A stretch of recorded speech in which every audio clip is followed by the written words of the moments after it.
This week on Dance of Joy, we admit to knowing nothing about baseball, talk about weird competitions involving cheese, and play Guess the 80s advertising jingle.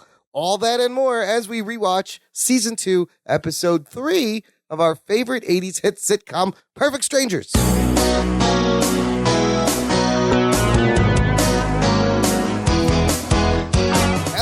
Welcome to Dance of Joy, a Perfect Strangers rewatch podcast. My name is Imran. Joining me on this journey is my younger sister, Sophia. How's it going, Sophia? And your only sister. My younger and only. I was going to say my little sister, but that's diminutive. You're not little. I mean, it's not like you're large. Oh, you know what? You're normal size. Let me start over. Listen, you can't say anything these days in 2020. I just got to tiptoe. You calling me fat? No, I called you little. I could lose a few Calling me short? No. See? There's no way to win. I'm both of those. I am, in fact, short. I hope you're ready for this week's episode. I got a package of Big League Chew bubble gum in front of me. Okay, that's very appropriate. I got a box of Cracker Jacks. I can't wait to find the prize.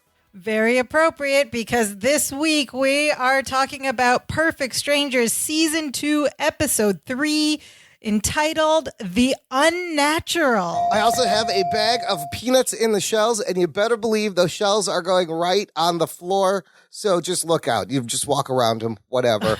Also, I'm being completely disingenuous. I've been to maybe 3 or 4 baseball games my whole life. Same here, and I found them all very boring. But this episode is every time I went to a baseball game, I had the same thought every time. I was like, oh my God, there's 8 more innings to sit through. Who do you think you're talking to? Somebody nice?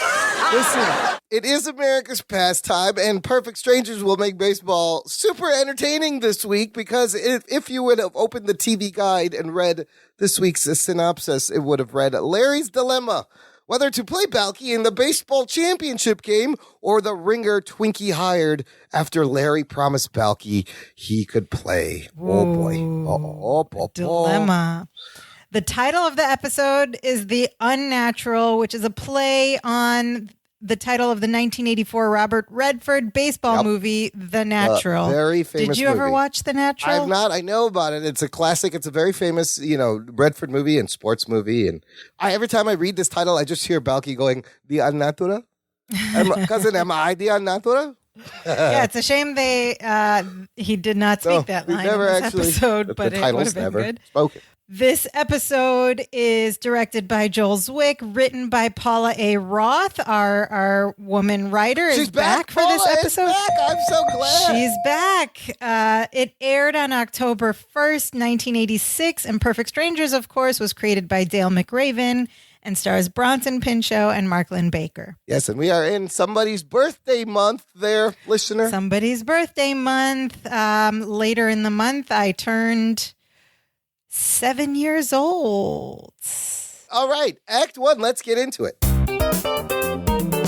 Act 1, we open once again at everyone's favorite weirdo store, Ritz Discount. It's our home away from home. I love Ritz. I feel very comfortable here now. And Twinkassetti's in the scene, and the scene opens with a lot of cheering and noise, and many people wearing the same uniform come into the front door, and Balky, not wearing that uniform, is joining them in a chant, and they're all saying, "We're number one. We're number one." Apparently, Twinkie has sponsored a baseball team, the Ritz Discount Royals, and the craziest thing is they're carrying Larry on their shoulder as their victorious manager leader.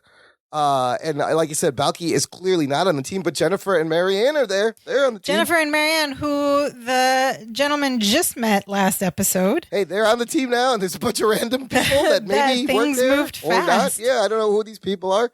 Twinkie said he wants to know if they won, and Balky's giving him the rundown of the game, and Twinkie said he calls him the water boy. Look, if I wanted to hear from the manager, not the water boy. And Larry's like, Balky's more than the water boy. He's also the scorekeeper and the head cheerleader. But Twinkie just wants to know if they beat the spread because, of course, he's bet on the game.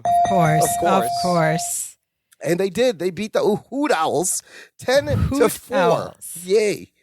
It's a decisive victory by the Ritz Discount Royals. And Twinkasetti, of course, money on his mind, follows up quickly with, by the way, those uniforms I paid for to advertise the store, I noticed some of you got a little dirt on the logo. Do it again and you're off the team. You're off. Do it again. Turnip. You're off the team. He's so mean and cranky and just wants his money. Hey, listen, you don't get rich by writing checks, you know? Yeah, but you also don't win baseball games by keeping your uniform clean. Yeah, no, you don't. You got to get them dirty. That is a good point. As the team starts to depart, Larry's like, hold on, wait, I want to make a big speech. And he makes this big speech. He tells them, if we can beat the shop and spend Spartans next Saturday's game, the championship is ours. And since I'm the manager, the championship trophy will be mine. He's not even playing. He's just the manager. But he goes, but I will share it with each and every one of you in spirit. Larry just quickly, they set up. That's a good point. He's just the manager. He's not just the actually manager. playing. But the quickly establishing Larry. This whole episode is going to be about Larry trying to get a trophy he wants. This trophy like he wanted Jennifer last episode. Now he wants the trophy. And we'll find out more about that a little bit later. But the main point set up right here is like Larry needs that trophy. Larry's wondering why Slugger left after the game. Slugger, who Balky tells us, had 4 runs in the win. Huge MVP. Larry's like, Slugger usually likes to get a pat on the butt afterwards. And Balky casually tells Larry, oh, I forgot, Slugger's going to the Grand Canyon with his family. Larry goes, oh. And he goes, yeah, he won't be at the game next Saturday. And Larry goes, oh. And then suddenly realizes what he just said, turns, grabs Balky by the shirt and pulls him in. And goes, why didn't he tell me? And Balky goes, well, maybe he was afraid you would do this to him. And Larry's grabbing him by the chest part of his shirt. And Balky looks down saying, and he's got chest hair. Come to think of it, so do I. Ouch. Painful. Well, it's all over for Larry. That's it. He's 1 game away from his championship trophy. And without Slugger, the team stinks. Balky goes, didn't you say everyone's equal? And Larry goes, yeah, I lied. Everyone's not equal. So Balky suggests, why don't you find another player? And Larry scoffs, of course, as he does. And he says, oh, sure. What, another star baseball player is going to walk through the door any minute now? Well, before that, though, Balky goes, hopefully, maybe you'll find him right here standing in front of you. Oh. But then Larry's like, oh, yeah, whatever. And he's like, let's take a look. What do you mean right here? Let's take a look. He looks around. He looks to the front of the store. Oops, no players today. And then he's like, I got to change. And he starts to walk away. And he says, oh, if Mr. Baseball comes through the door, you let me know. And then Balky does something really weird. He goes... Very Balky. Balky walks over to the door, looks out the door, turns around, and then addresses the cigar store Native American. Can I say that? What is it? The cigar store. Yeah, statue. It's statue. A wooden carved statue. And he salutes and he goes, hello, Chief. My name is Balky, but my friends call me Mr. Baseball. And then he starts to mime like a baseball pitcher chewing, like he's chewing tobacco. And he's looking around. And I was like, this is really strange. It was a weird thing. Who is he doing this for? There's nobody around, Balky. He's just Balky being Balky and imagining that he's going to be Mr. Baseball. I'm Mr. Baseball. So then we cut to later that same day at the apartment, and Larry's on the phone trying to find substitute baseball players. He's desperate. Apparently he's talking to a prison or something, because we open with him saying, so he won't be out of jail in time for the game. No, he won't, Larry. No, Larry is desperate. Larry's desperate. And Balky enters, and he's brought a gift for Larry. It's a white bottle. Oh. It's a white bottle of antacid for his nervous stomach. No label, just a white bottle. Which is the running joke. Which is now like an established thing for Larry when he's stressed. And Balky, he tosses it to Larry, right, and catches it, pulls out his hand, catches it in a baseball glove right in his face, in the midst. Balky's just trying to get noticed. Subtle hints, not so subtle, but too subtle because Larry does not even notice. He grabs the Malox or the antacid, walks away as Balky casually now puts on a baseball cap and asks Larry how the search is going for a replacement player. And Larry, poor Larry says, no, it's not going well. I'm a loser. I've always been a loser. If there was a contest for losers, I'd be a winner. I love that line so much. This is a dude who would get a paper cut from a get well card. You know what I'm saying? This is the kind of guy Misfortune follows him around. Balky finally just offers himself up and goes, cousin, I'll play. And Larry goes, play what? And Balky's like, well, baseball. And Larry is trying to be polite, and he says that he cannot replace Slugger with someone who's never played the game. Because, of course, they need someone who can help them win that trophy. And then Balky goes, but cousin, what happened to just playing for fun? Like you said earlier. And Larry goes, that was before we were one game away from my trophy. And now we get a story a little bit about Larry's childhood and his brothers. And I think we should do this as a Perfect Strangers reenactment. So Reenactment. what do you want to play? Balky or Larry? I will play Larry. Okay, Balky gets the first line. Balky goes, is getting a trophy so important? It's more important than life. Didn't I ever tell you about my brother Billy? Oh, the one who locked you in the attic for 3 days. No, that was my brother Danny. Billy, the one that hold you down and cut off all your hair. No, that was my sister Elaine. Poor Larry. Larry continues to explain that him and his brother Billy shared a room growing up, and they had identical beds, identical desks, identical bookshelves, except Billy's bookshelf was full of trophies. And all Larry had on his bookshelf was a wooden replica of a wheel of cheddar cheese with a plaque that said, "First place Wisconsin State Fair cheese throw." Cheese throw. And Balky, here's a Balky first.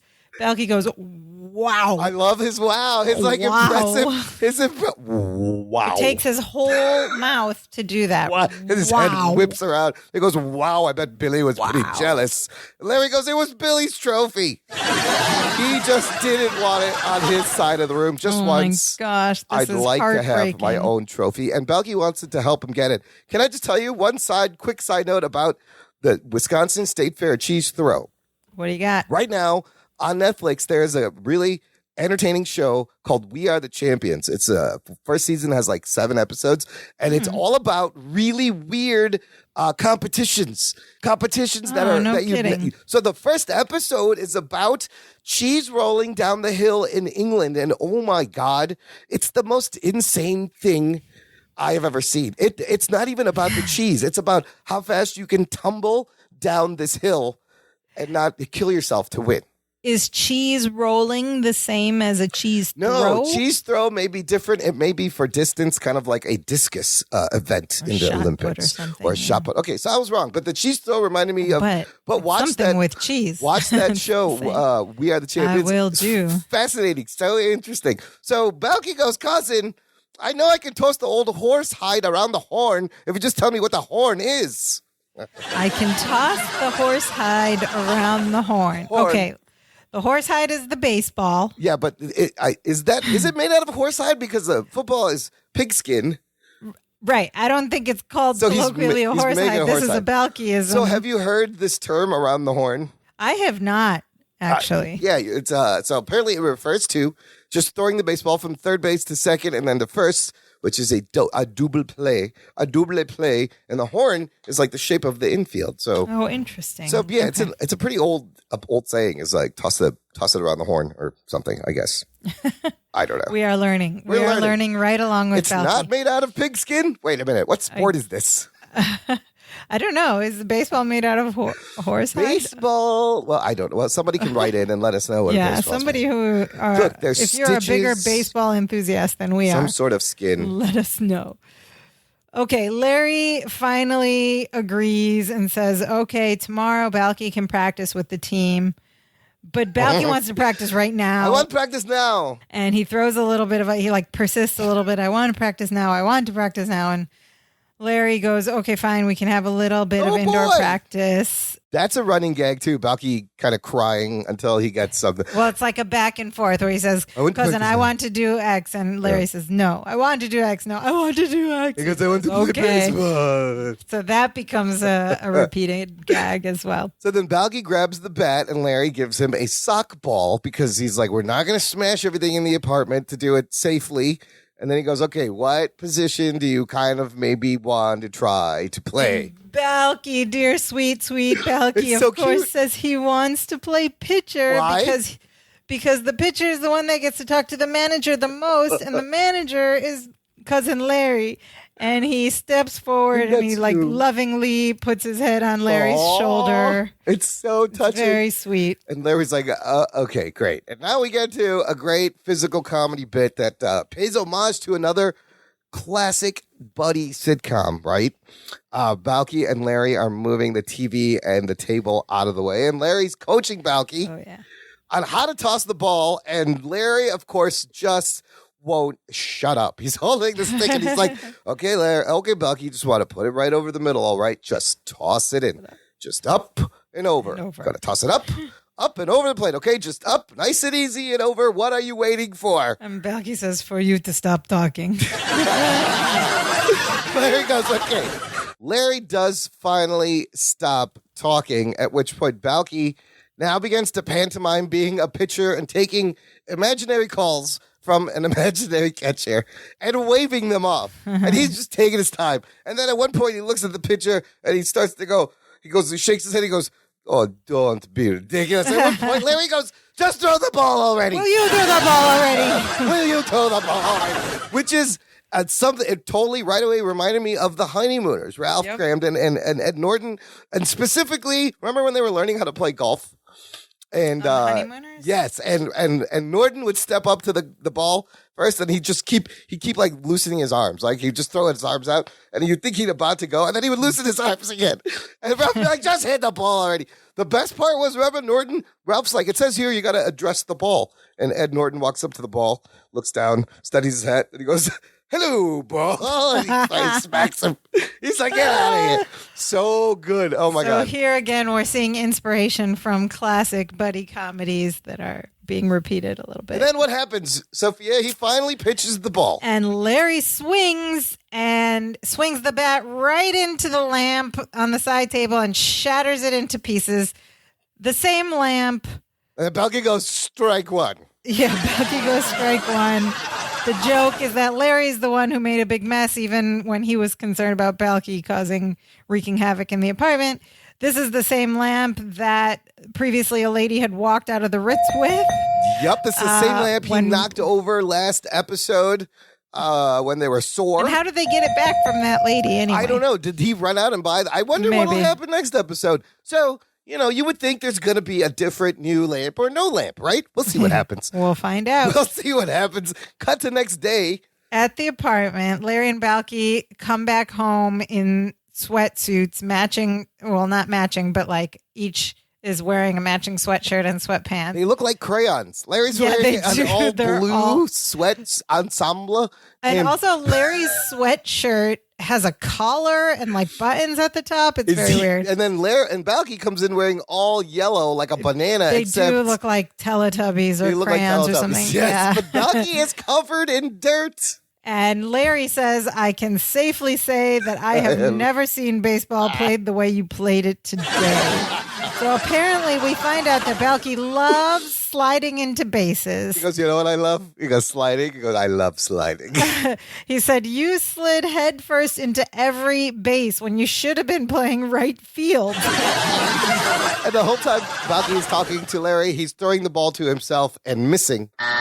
Not catching it. And Larry has no confidence, obviously, after seeing Balky try to play outfield, that Balky is ready, and he's about to tell him the bad news as they cross and they sit on the couch. He's about to tell Balky he's going to have to cut him. He can't play. This is unacceptable. But before he can do that, Balky interrupts and he starts telling Larry how much this opportunity means to him. He says, when we were at home on Mipos, we used to hear about the great American game of baseball. And tomorrow I, Balki Bartokomos, a lowly sheep herder, will be the first Mipiot in history to put on a baseball uniform and play the greatest game ever invented. Oh, my God. Balki is ecstatic, and he is just dying for this moment, and Larry is looking super stressed out. And then Balki says, so what did you want to tell me? So Larry can't let him down now, and he stammers. He goes, Balki, I really, I don't think you should be up late tonight. Why don't you hit the showers, get a good night's sleep, because tomorrow's a big, big day, huh? Balki goes, big day, I'm going to write home. When they hear about this on Mipos, they'll throw me a parade. Of course, I won't be there, but they'll send me the drawings. And then as he's walking back, he tosses the ball and actually catches it in his mitt. Can we go back to the word meepiot? Oh, my God. I love that Meepiot. The person from Mipos is not a Miposian. It's a meepiot. That's so perfect and so fun. And this is the first of, I'm glad you noticed that, because this show does a very fine job of wordplay in terms of naming people from neighboring islands that will show up on the show later. But very clever wordplay. It's a nice way to kind of make you think of like idiot. Like meepiot, idiot. It's a Miposian idiot. Meepiot sounds like a bumbling person. Like you meepiot. You meepiot. You meepiot. What a meepiot. So as Balki's going to hit the showers, as manager Larry is instructed, the phone rings. Larry answers, it's Twinkassetti.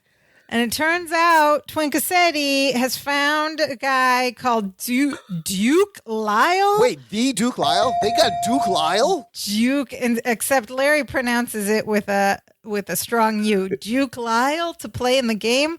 How did you get him? He's like, okay. And Twinkassetti says, we have to pay him $50. Correction, Larry has to pay him $50. It's worth it. That's what it's worth to get his trophy.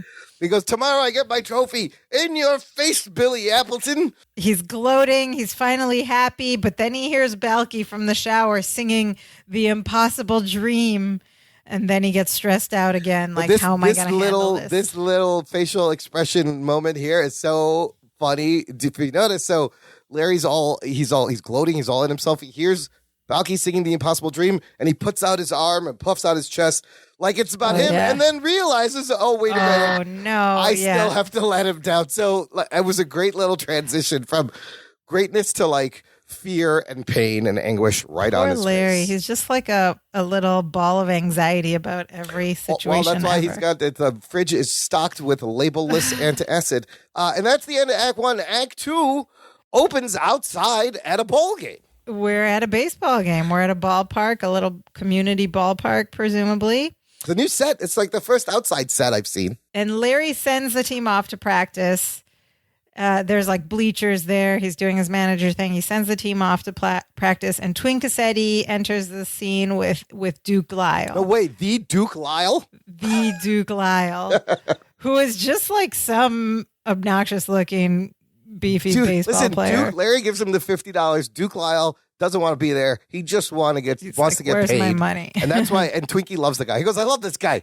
He goes, here's your manager. Don't feel you got to listen to him. So they leave, and then Balki shows up, and he's got a jacket on. He's late because he got himself a team uniform. He takes off his jacket, and he shows Larry that he's in the same uniform. Ritz Discount Royals on the front, and on the back it says Balki, and the number is number 1. And he goes, pretty sharp, huh? And he says, it cost me a lot of digdas, but it's worth it. Larry's like, oh, I wish you hadn't done that. What is a digdas? Digdas is come on, it's the common currency on the west side of Mipos. Of Mipos, of course. He's on from the bad side of Mipos. Cost me a lot of digdas. That digdas comes up again, apparently. That is, I imagine they're like little brown pieces of rock. I think it's just rock. They pay with they're rock. Probably a coin-based currency. Coins made out of stone. Larry finally calls the team over for a coaching talk before the game. He goes, all right now, I don't have to tell you how much this game means, but I will anyway. It means a lot. Now get out there and win it. If not for yourselves, then for me. And the team cheers. They go, yay, and they run off. And now Larry has to give Balki the bad news after stringing him along this whole time. What a jerk, Larry. What a jerk. But he has to because he needs his trophy, right? So he says, Balky, you won't be starting the game. And Balky says, I won't? Very innocently. He says, no. And Balky says, why no? And he says, well, baseball is a game of strategy as well as skill. And I've given it a lot of thought, and I've come to the conclusion that you are just too important to the team to be wasted playing the whole game. And Balky lights up. He says, you mean I'm like a secret weapon? And Larry says, right, Yes. exactly, right. You are my secret weapon. And when the time is right, I'll unload my secret weapon, and they won't know what hit them. And Balky says, cousin, you are a genius. When will be the right time for you to unload me? And Larry gets a little nervous and he fidgets. He's like, I'll let you know. And Balky smiles. He says, all right, I'll be waiting. And then we get our first, but first of all, it's so cute when he's like, why will you be starting me? And, when will you unload me? When will you unload me, cousin? And now we get to the first time Perfect Strangers has used a montage sequence to show the passing of time, and we get to the game. And I love what happens here because they're showing shots of the game playing, and the music set to it is like this old-timey ragtime jug band type of music. I will play the music as we describe the scene. It starts with the umpire going, play ball. Oh, I love this. So, like, clearly that's like a jug. It's like a Zydeco. There's a washboard. Something old-timey, yeah. There's a tube up in there. Just happy baseball music. Zydeco. Yeah, and as this is playing, they're doing, Balky is trying to go up there. The other team scores. They do the old-timey thing where they're kicking dust on the umpire's feet, and Larry throws his hat down. Their player strikes out. The Spartans are winning, beating the Royals 4-3, and Marianne is up, Sophia. Marianne's up. She's looking at Larry, and Larry's coaching her, and her head is turned to Larry away from the base or whatever. And while she's talking to Larry, the ball flies by her. Strike three. She's out. There's a little hint toward Marianne's character once it gets developed in a few more episodes. Yeah, Jennifer has no lines in this, but I feel like Jennifer is like, she would be better at sports, and Marianne is the one that's not good at sports. Like, Jennifer may have some more at this point, we don't know anything about Jennifer and Marianne except for they like to work out. She works at Ruben's Club. Perfect Body, the healthy club, and who knows what Marianne does. So Balky has noticed it's the bottom of the ninth. And we're now in Act 3. 1 run to the Spartans, and he goes to Larry. He goes, when are you going to unload your secret weapon? And Balky calls a timeout. Larry's like, you can't call a timeout. I call a timeout. Balky calls a timeout. And then you start to hear sad, emotional music in the background. And he lays on the emotions and the guilt, and he says to Cousin Larry, you're not going to put me up, are you? Oh, very Balky. Sad. And he's like, but I wrote home about this. Larry goes, shoot. But Larry explains, like, we have to score now to win the game. There's no more chances. And Balky says, okay, total guilt trip now. Balky says, okay, I understand. I understand that a trophy is more important than our friendship. And then Larry goes, I'm not a selfish person. I'm not doing this for me. I'm doing this for me. At which point, Twink Cassetti walks up, and he's like, why isn't Duke at bat? They need to win. He's got a lot of money riding on this game. Of course, he goes, if we lose the game, we lose the championship, which means you lose the trophy. You'll be a loser all your life, he says to Larry Appleton. And Larry's this is the dilemma. He has to choose, and he's stressed out, and he's standing there, he's looking back and forth. The umpire comes up, he goes, you need to send a batter out or forfeit, and he's stuck between these two decisions, and at this point, I'm biting my fingernails. Of course, I know what's going to happen. Who's he going to choose? So he's feeling all this pressure. He thinks for a moment, and he says, Balky, you're up. And the rest of the team cheers. Oh my God. Not just the team. This was such a great moment. It was a legit, like, Disney heartfelt moment in this dumb sitcom. The audience put up what had a huge cheer when he goes, Balky, Europe. And Yeah, you think he's because going to put him out. everyone's It's so rooting great. for Balky. It's so good. So Balky walks over to the Duke and goes, I'll take this. And grabs the bat from him and steps up to the plate. And Twink Cassetti, of course, is not happy. He goes up to Larry's face and points a finger at him and he says, loser, Jesus. loser, loser. Wow, Tweakassetti. Larry So runs mean. up. He's so mean. Larry runs up right behind Balky at the plate. He goes, all right, Balky, you got this. You just got to get on base. Here, stand here, feet wide apart, elbow in, chin down, keep your eye on the ball. Use the big end of the bat. Balky is holding the bat Upside down. by the fat And then end. Balky With this. turns it around. He goes, gosh, it's almost like cheating. Which reminds me of the joke from the driver's license episode where he had both hands on his eyes and he takes one down. He's like, oh, lucky break. I couldn't see anything. Break. He's like, gosh, it's almost like cheating using the big end. And then the umpire goes, he steps in, he goes, one of you two has to leave. His umpire's also a cranky old Dude, man. the He's umpire's all over it. upset Listen, the whole time. I appreciate, I've been to like softball games for like my wife's company. I appreciate the umpire keeping it going. Otherwise, you're there all night. Nobody wants that. We have things to do. Keep the game moving. So Larry goes back to the bleachers, but he's still coaching Balky. He's like, Balky, you can do it. Just relax. Just try to meet the ball. And the pitcher throws, and the ball sails past Balky without him moving at all. Strike one. Strike one. And Balky goes, I wasn't ready. And Larry says, well, get ready. And he's stressing out. Larry is stressing out. He's Then a about to- second pitch goes right over. Balky doesn't swing. Strike two, the umpire says. Larry goes, what are you doing? And I love this. Balky's already an American baseball player. He goes, I didn't like that one. I And didn't Larry is like, well, you only get 3. And Balky's like, 3? All right, it's 4 balls. I get that mixed up. Who doesn't? Me too. And Larry says, it's 3 strikes and you're out. And so Balky goes, should I hit this one? Yes, and Larry dear goes, God, yes, dear God, yes. And now we get super dramatic shots of Balky readying himself, close up of his hands, gripping the bat, his feet arranging the dirt as an underhand pitch is thrown. And now you can see this is clearly a softball. I don't know why they keep calling it baseball. I was very confused. This is softball practice. This Maybe is in not the baseball. 80s they didn't make a big distinction. No. This is softball. You don't even throw it the same way. Between softball But I guess for the show, you'd be like, it just sounds better to have Balky Baseball, learning yeah. American baseball than softball and having to explain, well, why baseball is softball? Is not, why is it called softball? The ball is hard. Like you could yeah, have I that don't joke. know. Why is it called? Yeah, exactly. It's a good question. But the pitcher throws and Balky connects in slow motion. And he hits it. He knocks it out of the park. The ball goes sailing out past the outfield, and Balky gets excited. I hit it. And he's just standing there. He's not running. Larry goes, run. Balky starts running, but in the wrong direction toward third base. He's like, the other way. And then Balky turns around, he runs away, and you see everyone watching him. And Twink said, he goes, why is he sliding into every base? Larry's like, because he likes to slide. You got a problem with that? And gets in his face. And then you see Balky slide into home base, and the team rushes over. They won.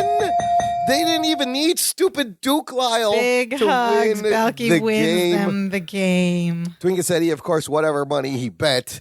I did want to mention one thing is weird is that when they do the whole scene where he actually hits the ball, and it's shots of outside, like the guy's running, they're outside, the ball goes flying. So this is it's just weird that they used exterior shots cut into sitcom stage set shots. So Well, how else would they do I don't it? know. You had to do it separately. And now that brings us to lesson time. Yay! Of course I have. Don't be ridiculous. We cut to the next scene when they're back at the apartment after the game, and Balky and Larry enter the apartment, and Larry is holding up this tiny trophy. It's a But little he's very happy with it. It's so small. It's like in the palm of his hand, and he says, look at this.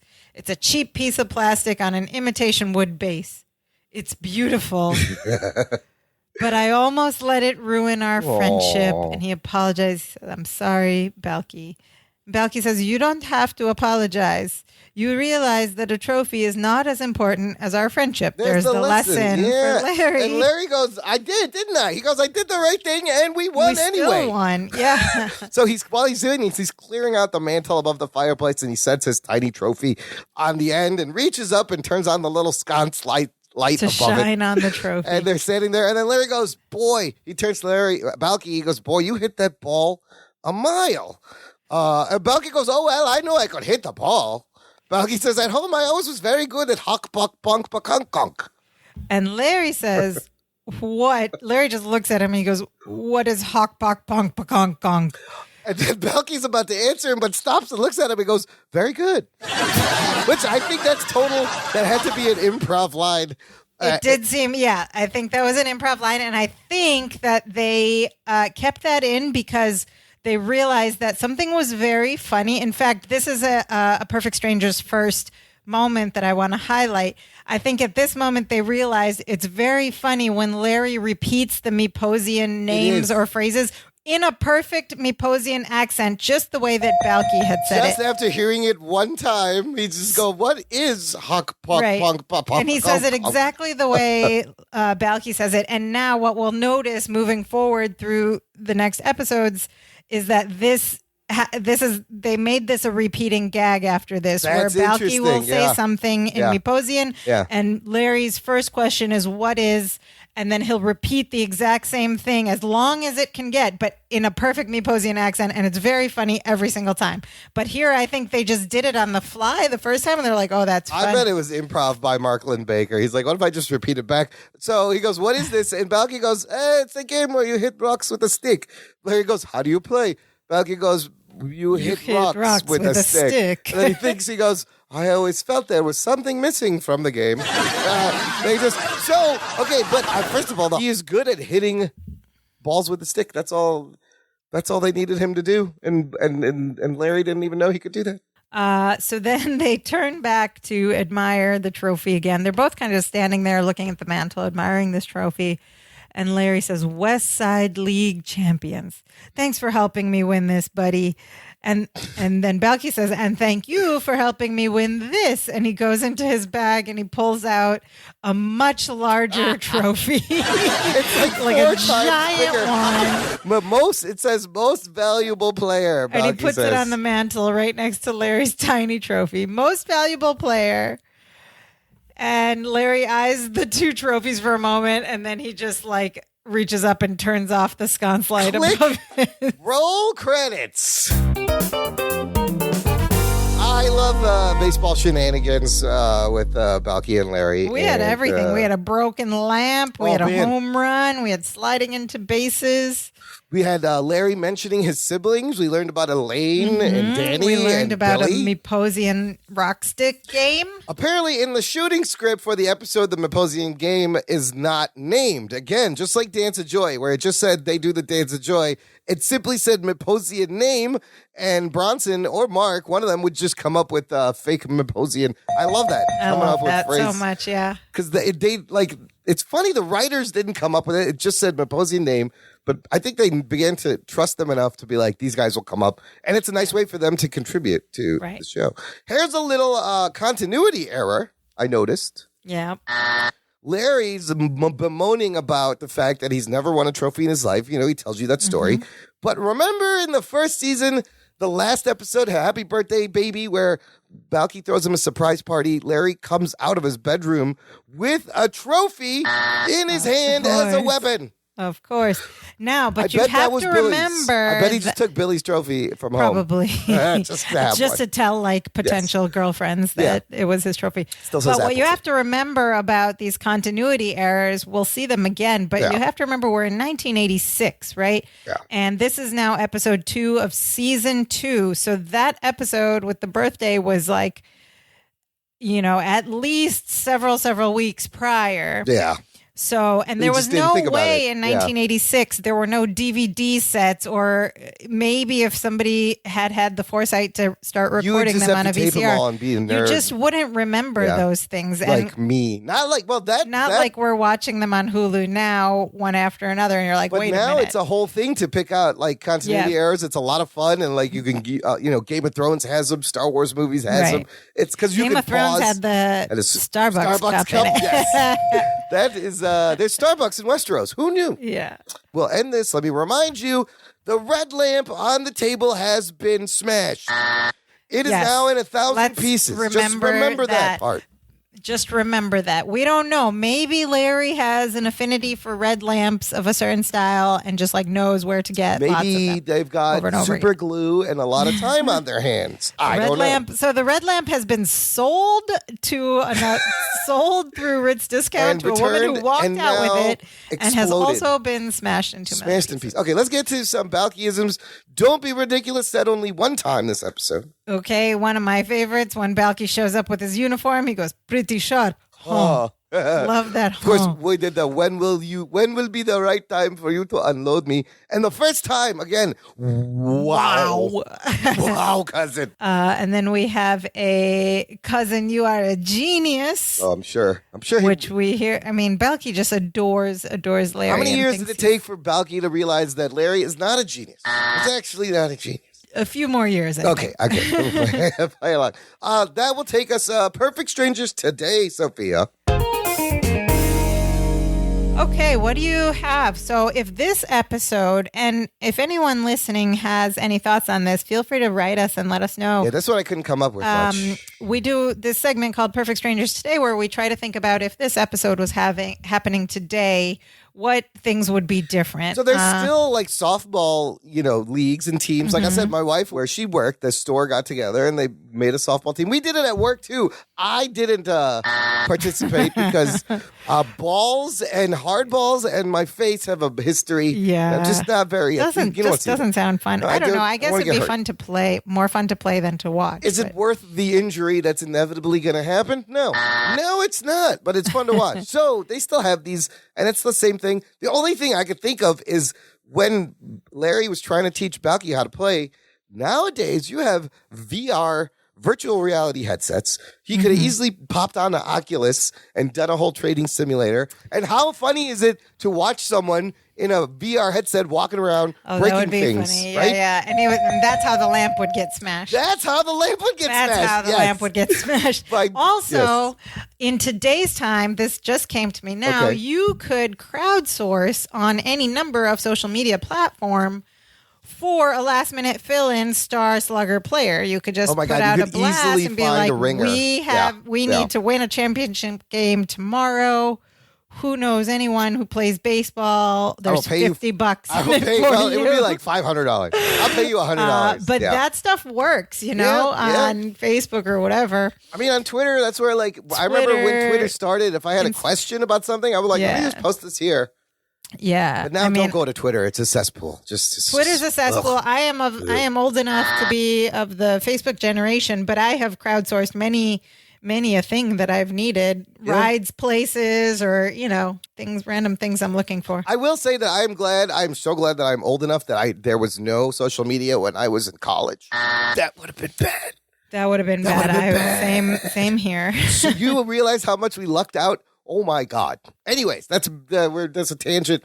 I do have one comment in our letters section. I don't know what we're calling this. Shout outs to our followers who have written in or responded to our episodes. We got a tweet from Justin E. Parsons, who on Twitter is at BassmanHec, HEC.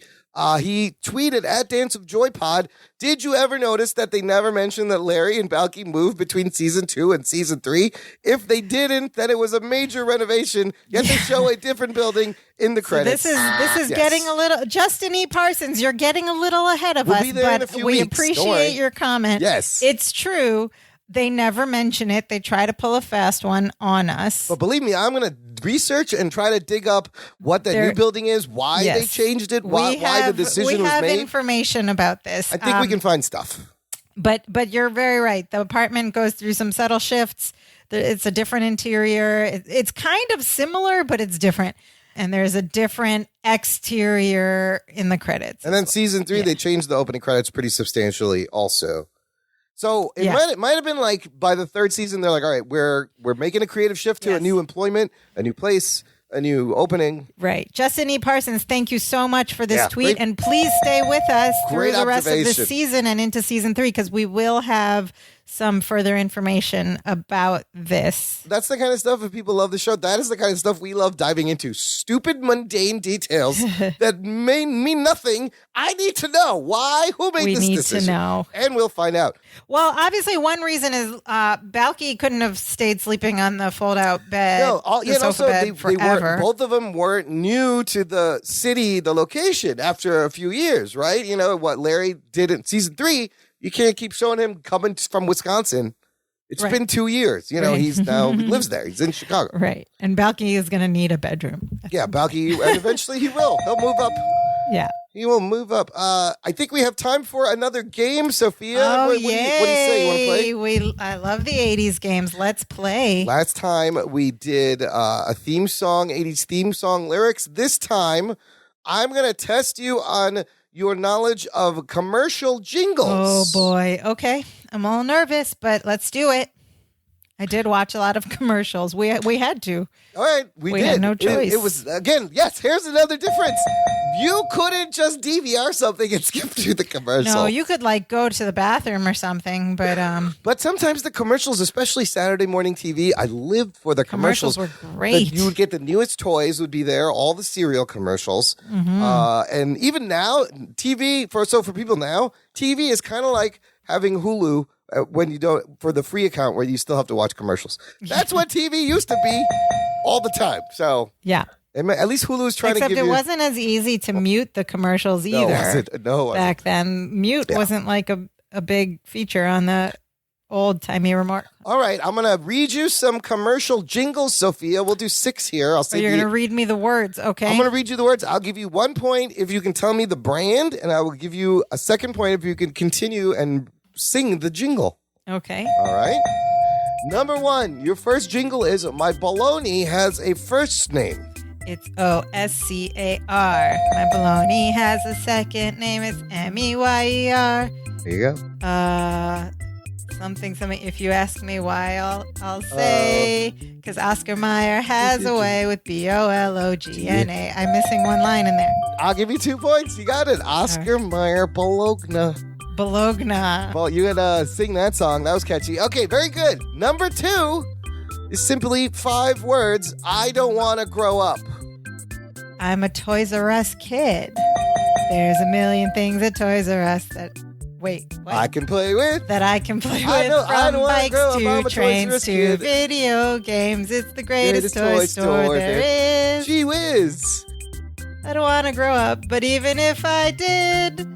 I'll always be a Toys R Us kid. More things, toys, more. Oh boy, that's it. All right. That's so good. Toys R Us doesn't. Oscar Mayer still exists. Toys R Us doesn't exist anymore. There's a whole generation or more of kids that don't know what we're talking about. Remember walking into this warehouse store with giant 20 feet wall of stacked toys? If you're too young to remember this, God. Toys R Us was like.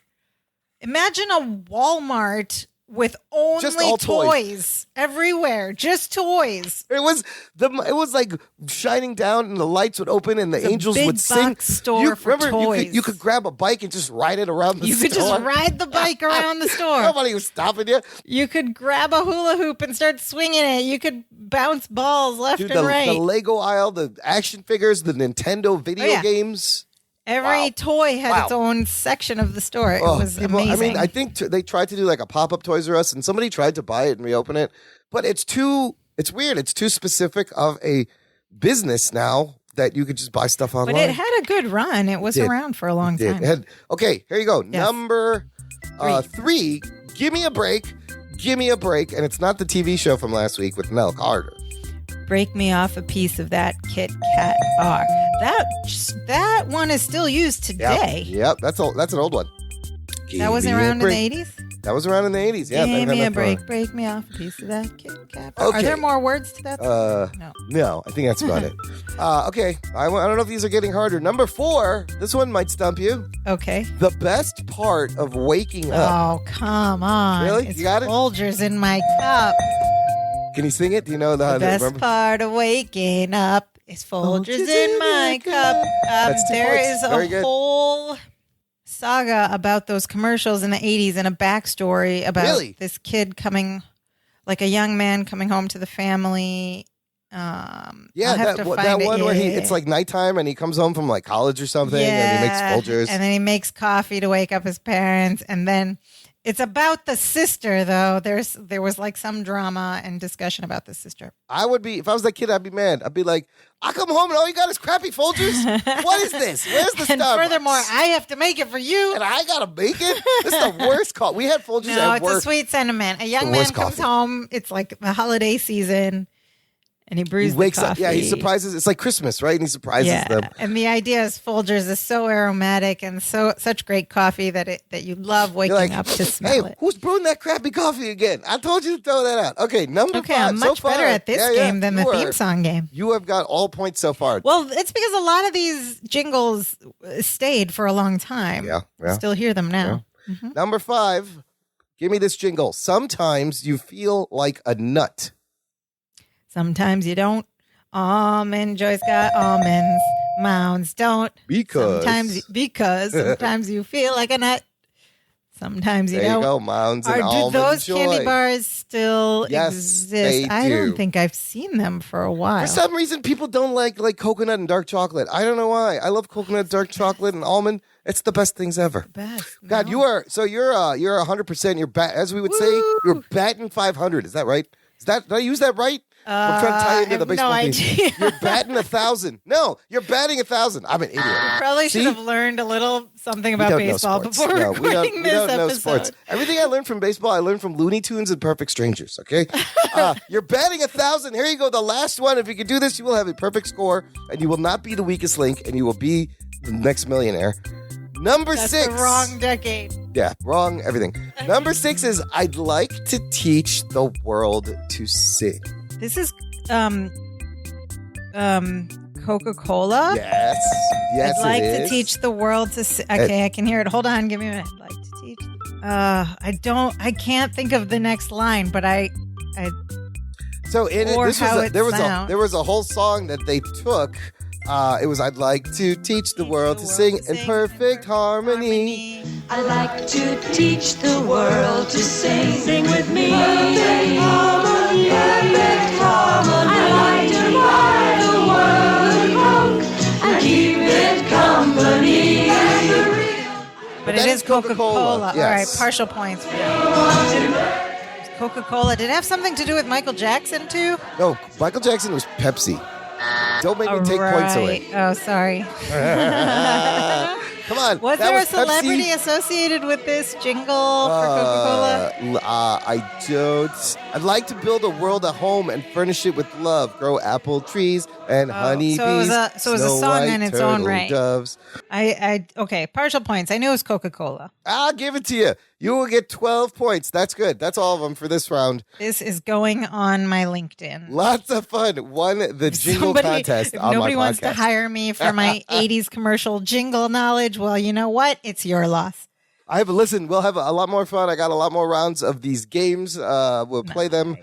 But that's it, listener. Thanks for listening. If you like the show, if you like Perfect Strangers and our comments and observations and breakdowns, make sure you leave us a rating and review in Apple Podcasts or Stitcher or wherever you listen, because it's nice to see somebody say something nice when they're looking for a show. We don't have any reviews yet. I want to get some honest reviews and not have to. Honest reviews. Tell us what to do better. Show us some love. We are available on all podcast apps, and please like us, subscribe to us. Catch us next week when we talk germs. Oh my God. Let me tell you, this next week is a topic that is so relevant 34 years later. Yes, it's not even funny. I can't wait for the Perfect Strangers Today segment next week, Sophia. It's going to be so easy. And cold remedies. Germs and mucosian cold remedies. Mucosian cold and remedies. dating. It is, and dating. Yes. But we want to hear from you, listener. You can send us your voice. You can send us a voicemail. Visit speakpipe.com/danceofjoypod. There's a link in the show description. You tap it. You can record us a 90-second message right there in your phone. We will get it. We will play it. Boom, you're on the show. It's that easy to be a part of the show.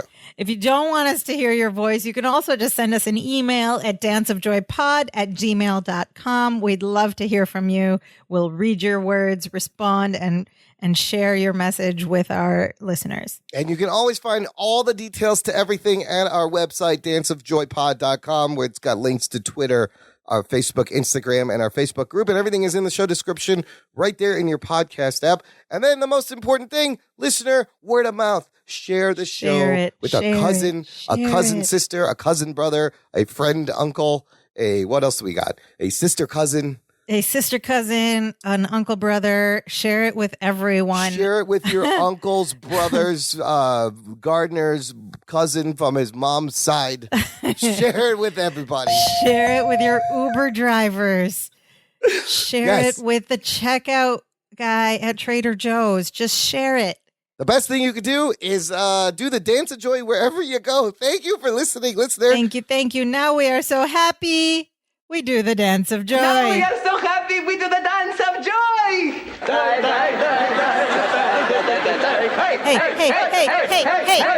Hey.